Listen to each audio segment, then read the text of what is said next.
What is your kind of overarching thoughts on normalized PvP? What I like about normalized PvP specifically is the normalized aspect. It's not tied to like having to spend a lot of money or what I've got lucky and pulled or kind of gear I've got. We can shrink the gap between you and the whales if you're able to invest the time to get good at the game. Don't tie PvE missions in progress to being forced to do PvP. That is one of the biggest feedbacks we've gotten. It's rewarding being good, but it's punishing when you lose. And that's great because it means that it keeps you in balance with other players because no one can be perfect. What is the best blend of RNG and like game knowledge and skill? No, I mean, it's those decisions there that's going to make or break your run. They don't give you a dopamine hit of rewards after a good run. You have to wait like a month or a week or whatever to get rewards. I think after you have that big run, 7, 8, 9 wins, you should get like a 10 pull of summons. It's rewarding you a little bit, like it's giving you a few summons, but what you never want to do is make normalized PvP a method for you to acquire more power in the real game. Nobody's engaging with the actual game mode. It's become part of the core gameplay loop, not for its game mode. And I think if you over reward normalized PvP to give you incentives to do it, you actually make it less fun.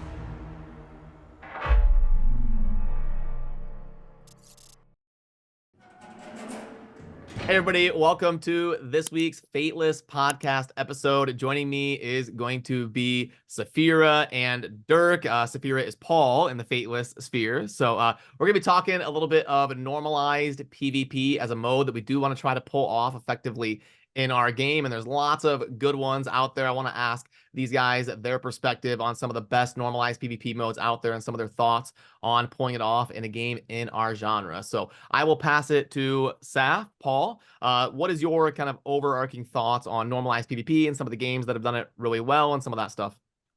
Yeah, so I don't really have too much experience in normalized PvP. I've only ever played, you know, if I think back to my MMO days, I've played like arena as in live action, and I've kind of played ladder PvP like Raid and all these other games where it's almost like, you know, climb to the ladder, it's 1v1, it's offline.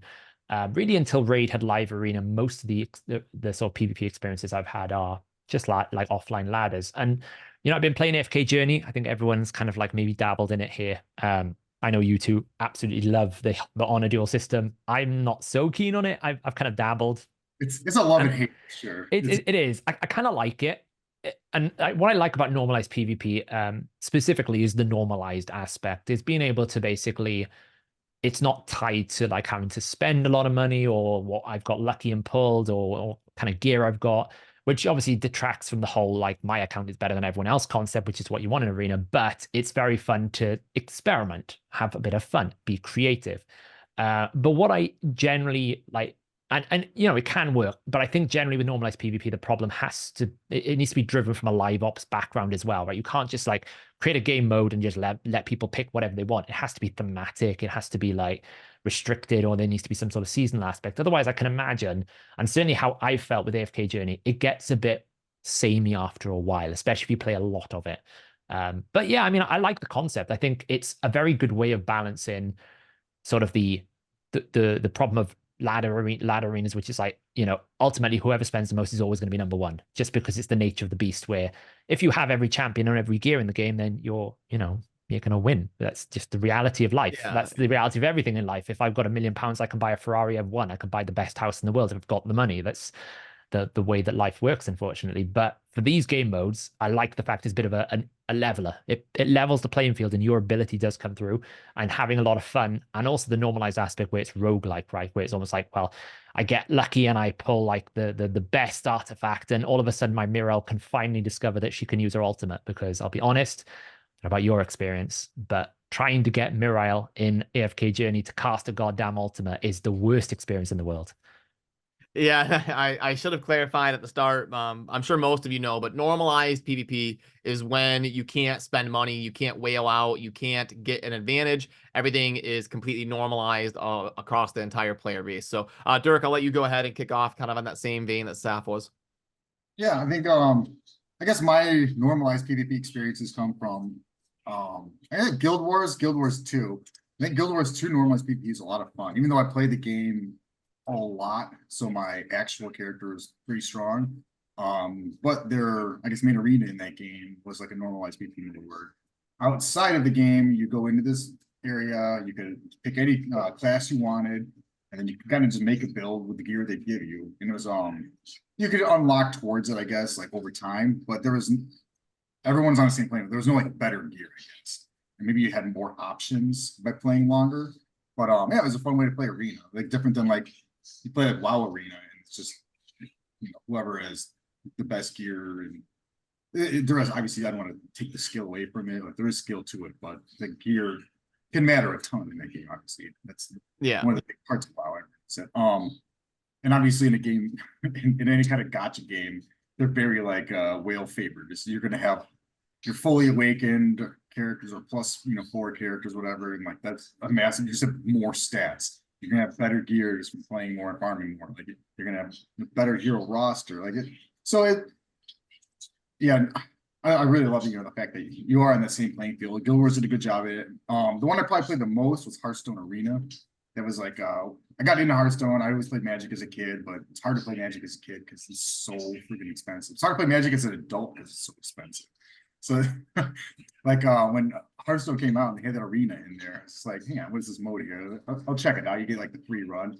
And like that free run turned into like a year of free runs for me where I was able to get like the entire collection to the game by just playing this one mode. And I was like, well, this is the best thing ever. I've never played a game before, like essentially a pay to win kind of game that had a mode in it that was normalized that would just shower you in rewards. So I was like, oh, I guess I don't have to spend any money in this game and I just get everything. So yeah, just for being good at it.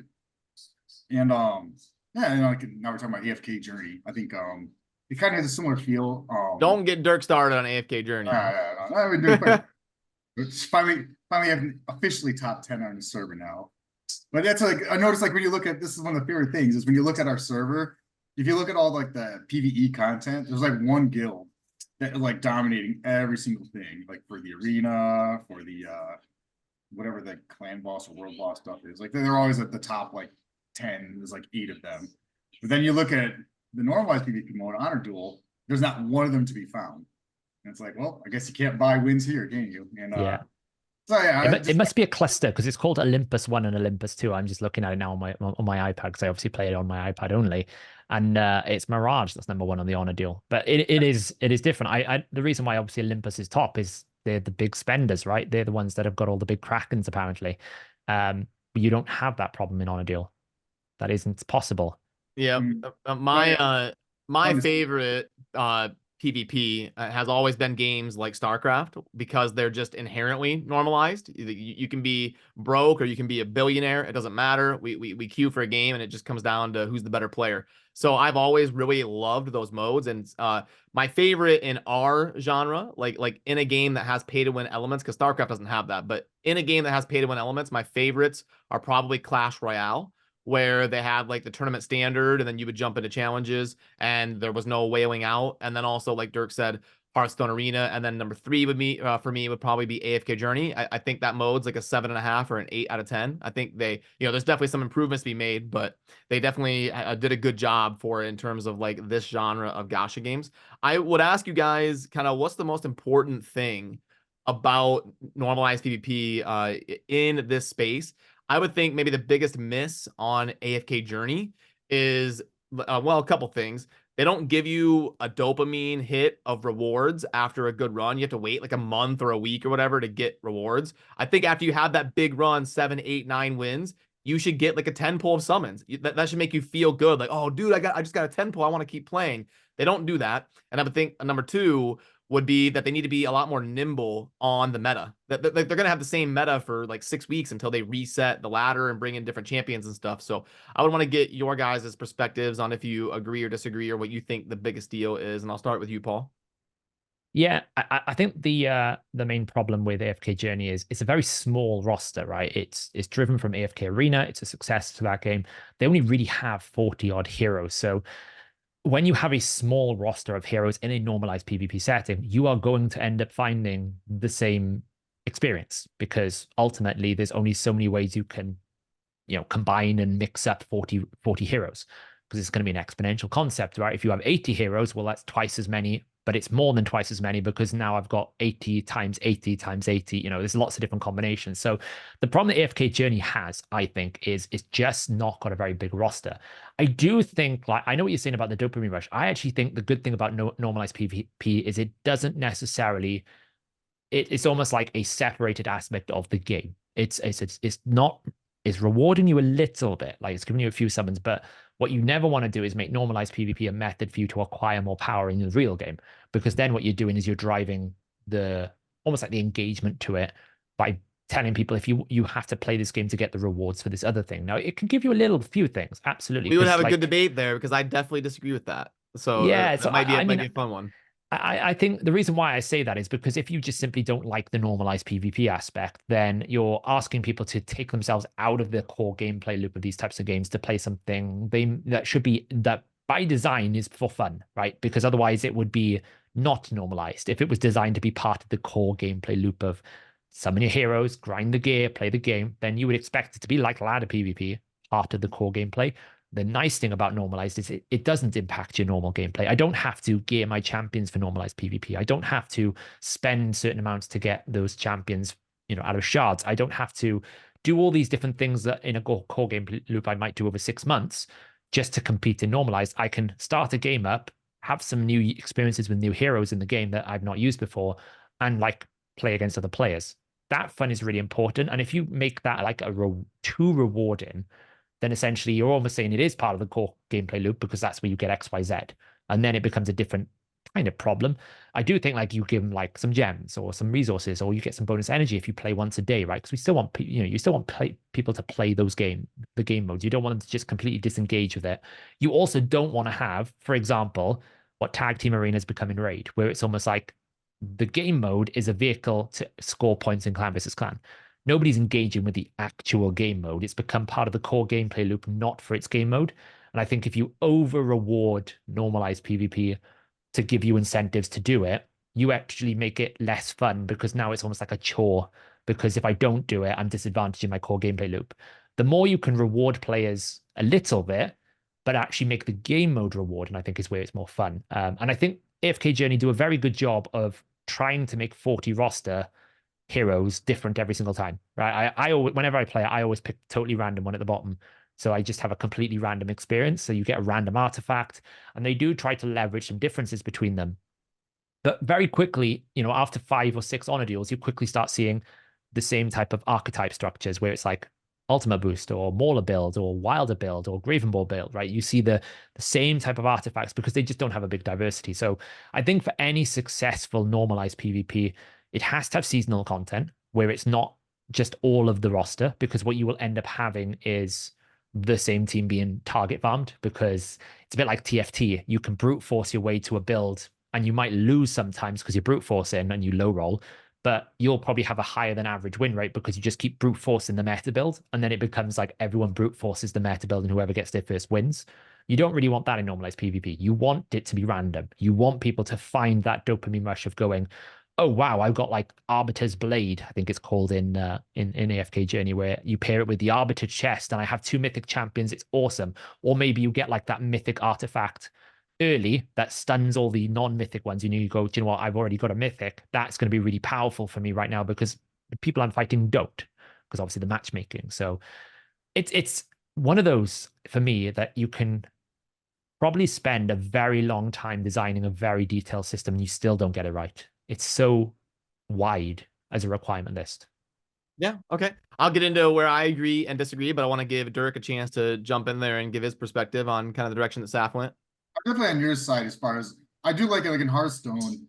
I was averaging like 9 wins a run, and I was just getting like just showered in packs and like just legendaries and whatnot here and there. And like I love that about it. But there is like a buy-in cost. And I think as long as you have like a decent buy-in, like in Hearthstone, it's like $2 basically, like in whatever their game currency is. So there's an opportunity cost there because you're saying like it shouldn't be like the main way to acquire resources. But in that game, it's like I'm foregoing buying packs to go into arena to essentially gamble on getting more than a pack's worth of value. Where so like AFK Journey, it costs essentially nothing to run.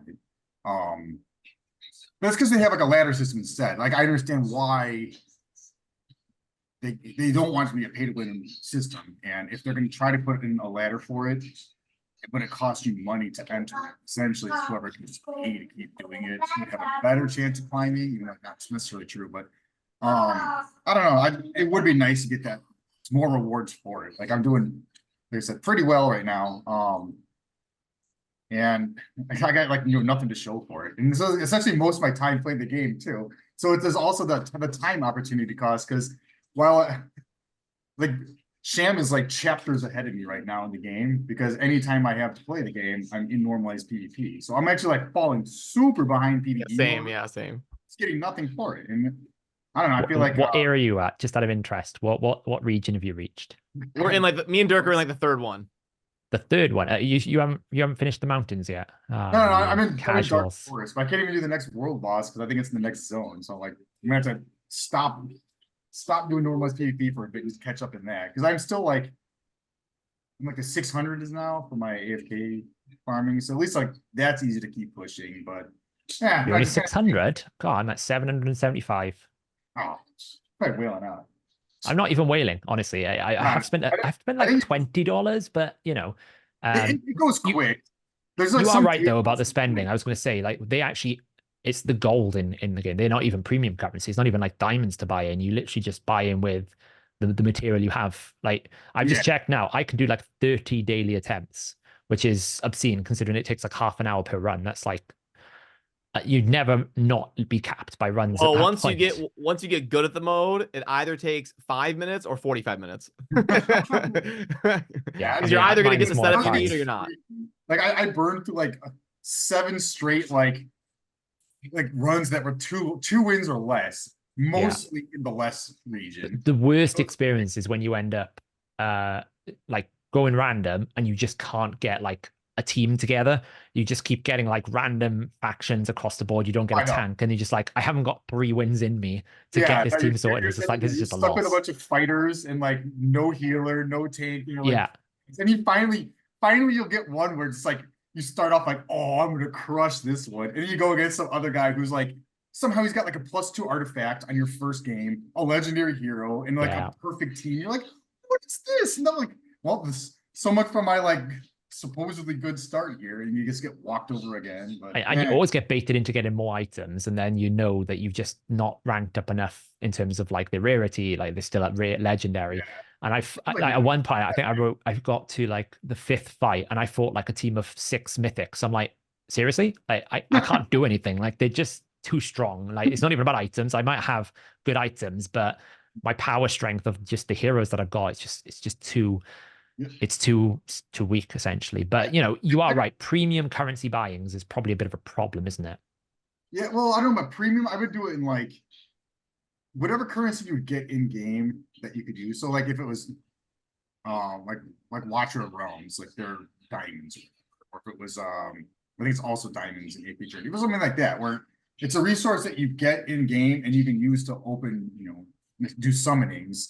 But if you could forego those summonings instead, it's essentially just like, instead of the surefire, I'm going to spend this many gems to get this many summons, you say, I'm going to spend this many gems for a chance to get more summons, depending on my skill / RNG in a normalized PvP mode. And I think that's not as bad. Like I said, it shouldn't take you out of that core loop, because you're still spending the same resource to get the same thing. It's just a different quantity based on your skill. And I mean, the more you talk, I guess I kind of agree with you. I was gonna say I'd be against like not rewarding people. I feel like I'd want something in the middle of AFK Journey and Hearthstone. Because I feel like if you don't let them progress, I feel like it's kind of a nod to the free-to-play players to be like, look, we can shrink the gap between you and the whales if you're able to invest the time to get good at the game. I think that's kind of a positive thing. But you do make good points that you don't want players who don't like PvP to feel like I'm forced to do it, or I can't keep up with my clan, and I don't want to have to PvP. So yeah, it's a tough one. You do make good points, and it's kind of hard to find that middle ground. I think you look at Raid's system where, you know, the Romantu missions is a great example where you can't get Romantu unless you get to Gold 1 Tag Arena.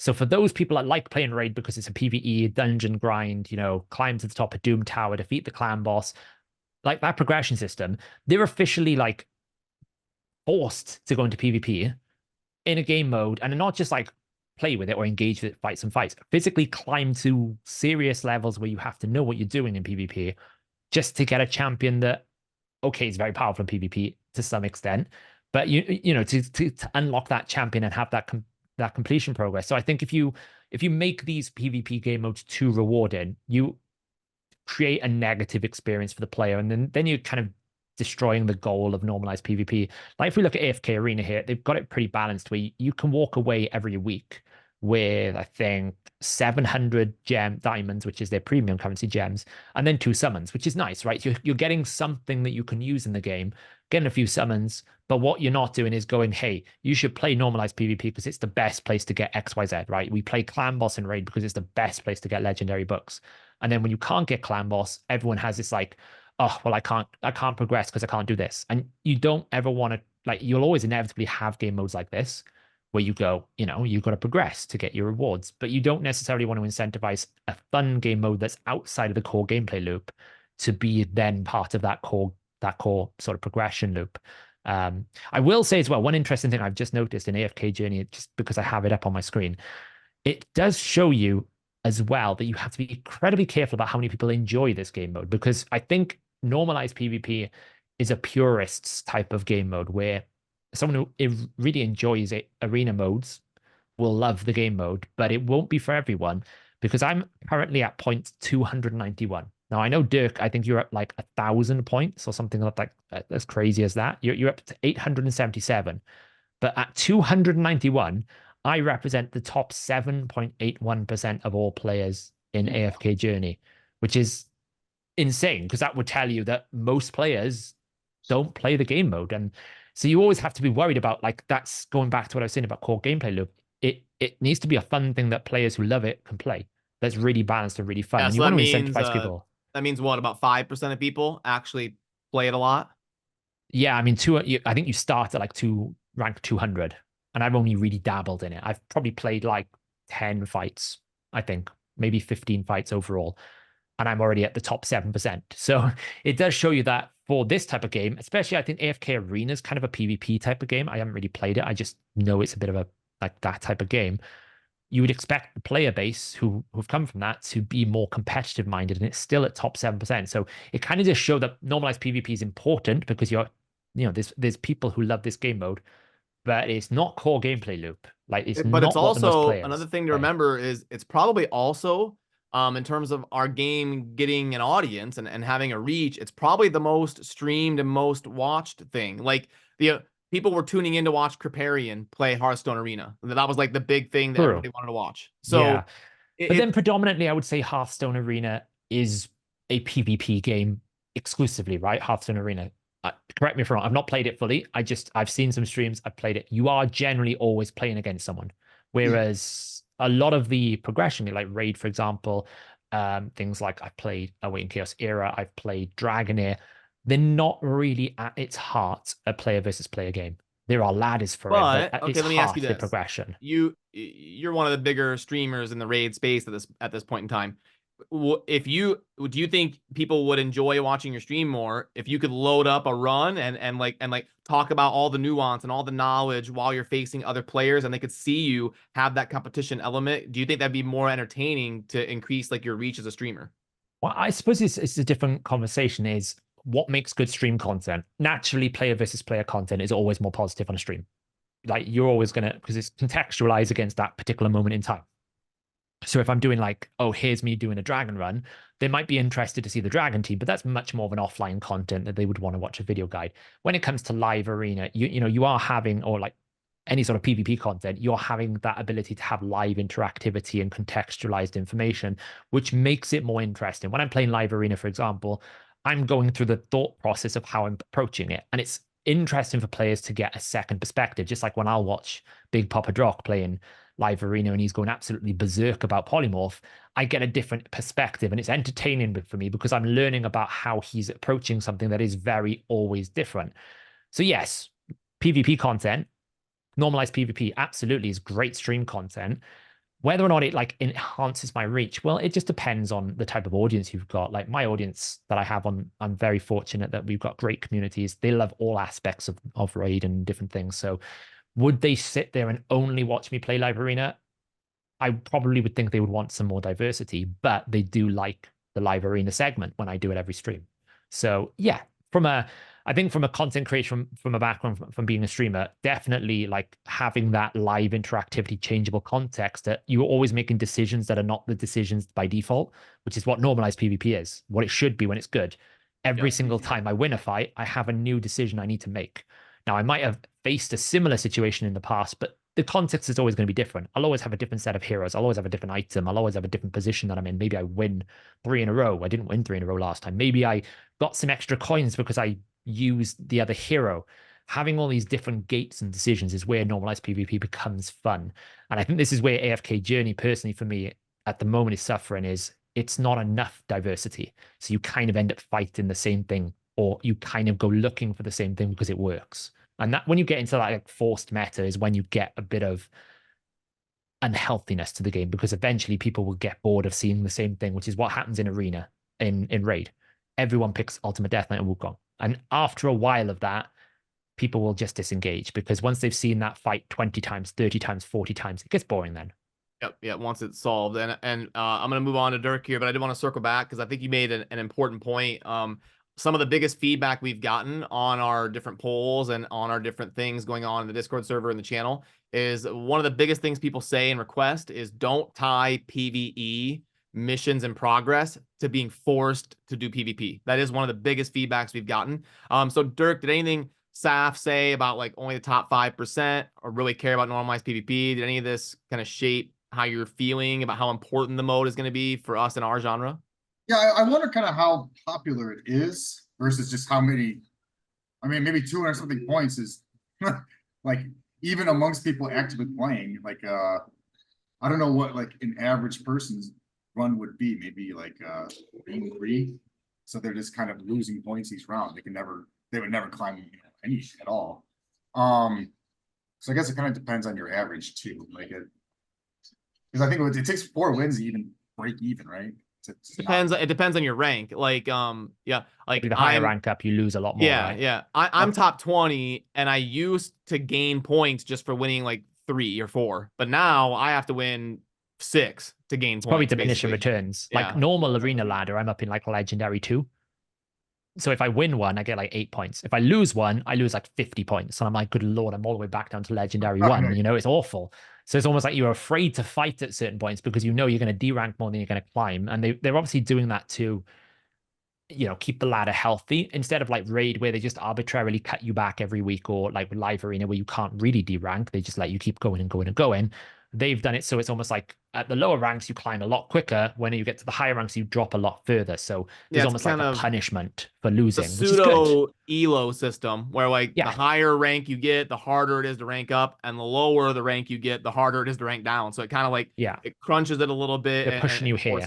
So if you're exceptionally good, you should be pushing higher than everyone else. But the moment you make a mistake, you get a punishment and you drop back down. So it almost like rewards perfection, but doesn't punish imperfection, because if you are like, you win a few or you lose a few, you'll end up in the middle where everyone needs to be. That is good, but not insane. But at the same time, you're not stuck languishing in the bottom where it's like, oh, only the scrubs kind of down here, you know, you will climb if you play the game mode. And I think this is where Raid misses a trick, right? Raid basically hasn't got the capability of doing a proper ladder system. No matter what they do, there's always some sort of punishment, or it climbs too quickly or something of that nature. Like Live Arena, you can never get back to bronze. Ever. You can, like, I don't even think I can get back to silver without waiting a month or 2. It's really difficult. So they've made it. Wouldn't I be able to argue that's a good thing? Because bronze players don't want to be facing people like me, no, of course, gone from Raid and now all of a sudden that 1.2 million power down in bronze, you know? For sure. But then at the same time, you would argue, what's the purpose of bronze when you leave it within a day? You know, you because essentially bronze has no players now. You fight bots because essentially nobody can be in bronze. The majority of the active player base, if you play Live Arena for even like a week, you'll be out of bronze just because you climb so quickly, because you don't derank at all for losing at all. And you just, it almost like encourages you to be out of bronze. So it's an interesting take on a ladder system. I think it's too Like there is no limit to it. So what happens when everyone just keeps winning and winning and winning and winning? There's no like ceiling, and there's always a floor, because if you always maintain a positive win rate, you will always climb, which means that there is no floor in essence. So whereas I think the way that AFK Journey has done it is really good, because it's rewarding being good, but it's punishing when you lose. And that's great, because it means that it keeps you in balance with other players, because no one can be perfect. No one's always going to win every single one. That's impossible.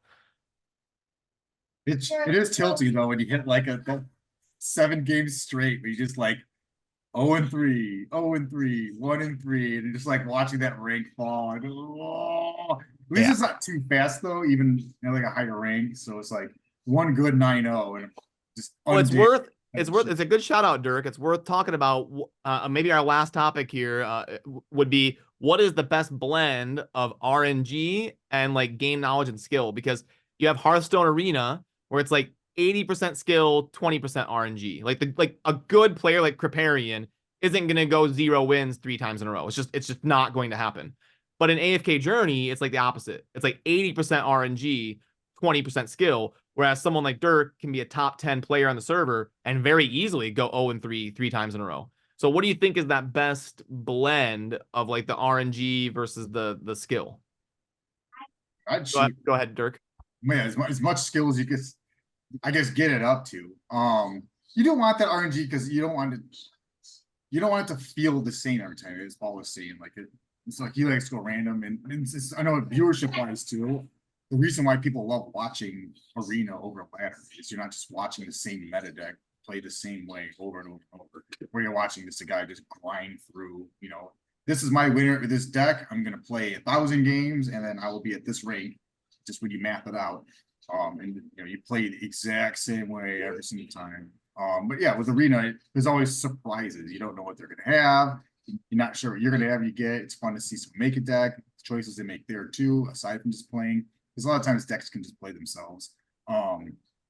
So like it's there's more choice when it comes to constructing that deck then. And then same thing in like AFK Journey.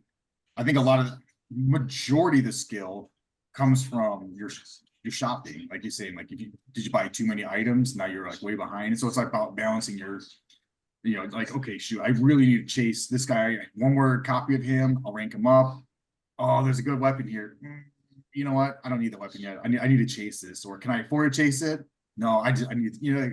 It's those decisions there that's gonna make or break your run. Where depending on what you picked, you're either out that round at 5 wins versus going to 9 wins, and like. Seeing those is like that's what people want to see. That's what the skill is. But yeah, I don't know. It's super tilting though. Also, when you lose, just over and over and over and over again, and it just feels RNG. Yeah, yeah. I think TFT had that a little bit. Like you almost like have strategies. Do you go like early dive into mythic upgrading, right? Trying to get your artifact upgraded, or do you prioritize items, or do you kind of like stay in the middle? Do you build up your economy a little bit? And TFT had a very good system like this, where it's almost like I could go for a late game push and run the risk of losing early by tanking different scores and managing my economy and then cashing out really high. Or I can go super early, try and get like rank 3 upgrades on my commons and whatnot, and basically win a lot of early rounds. So I've built up enough of my my sort of health before the others start powering up, and try and top 4 it that way. And I think that's where the skill comes into it then. It's not necessarily about what you get given. It's about approaching it in a way that goes, okay, this is the artifact I start with. And I think any normalized PvP should start with like, where the way AFK Journey is very good. You have 3 random structured starts and then 1 totally random. So if you want to really be fully skillful, you go totally random and try your luck, but you don't know what artifact you're going to get. Whereas if you pick one of the other ones, you'll have a thematic feel to it. Like they do things like, okay, this is a Mirael theme, where it's like the artifact is directly tied to Mirael. So you're going to have to build your team around it. Otherwise, you're not going to win. So it's kind of like, I think those starting points give you the strategy then to then go, okay, how am I going to invest in it? Do I invest in just trying to get Mirael all the way up to Mythic and really unlock that artifact? Or do I put the best item that I can get on her? Or do I build a tanky team around her so that she can get that cast? That's the strategy. I do think AFK Journey's got the balance right with RNG. I just think the problem is really, I would say it's way too RNG, but okay. Well, I just don't think they've got enough diversity in the game. I don't think there's enough units. I don't think there's enough items, and I don't think there's enough artifacts. Well, I suppose there's enough artifacts, but I don't think there's enough like units to make that artifact interesting. It's almost like, you know, there's 2 tanks in every faction, so you're automatically going to pick one of those 2 tanks or both of them. There's always a preferred damage dealer out of all of them. They are adding a few more. Like Wilder, I think, is a bit more diverse because you've got things like Leica, you've got things like Brian, you've got things like the Florabelle they've just added. But when you go over to something like the Lightborn, it's like Vala or the little guy that jumps around a lot. That's about it. When you go over to the Mauler, I know that some people have used Seth, but pretty much I find myself going towards Smokey and Murky and the other guy, the guy that Odin or whatever his name is that shoots ranged. Those are the 2 you pick. So it's a bit too almost like, well, if I'm going Gravenborn, I have to have this. If I'm going Lightbearer, I have to have this. There's not enough. You're talking about the laughing hyena? It's Odie. Odie, that's the one, yeah. So there's not enough like diversity. So you end up picking the same things, and therefore you end up experiencing the same fight, even if the context is slightly different. You're not ever like, oh, I wonder what this hero does. Like I remember the first time the Gravenborn guy that jumps across tombstones. I fought him for the first time. I was like, what the hell is going on? Why is he not dead? Why does he keep jumping? You don't get that experience after 5. You then end up with, I know what this does. And you shouldn't really get that in normalized PvP until at least like fight 20.